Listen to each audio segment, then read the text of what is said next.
You know, something I think we got to ask ourselves every time we listen to music is, would I listen to this around Jesus? Would I listen to this if I was in the midst of God? He was standing right here before me.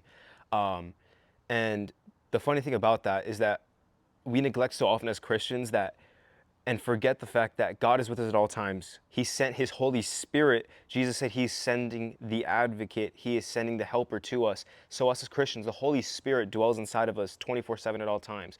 There's not a time that God is not with us. And so if we answer no to that question, right, the music that we listen to, if we wouldn't to it around God, then why are we listening to it at all? Because we are always surrounded by God as Christians. He is living in us, and praise be to him for that. Um, but if we know that this music is not going to be glorifying to him, if we know it's talking about stuff that is sinful, that dishonors him, then that's obviously something that we need to be cutting off.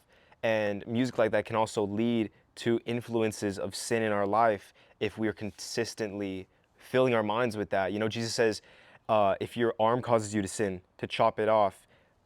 If you know the music that you're listening to is provoking sin, maybe provoking lust in your life, keeping you from letting go of something, cut it off from your life, because it's better to, Jesus says, it's better to go into heaven with one arm than to be thrown into the lake of fire with both.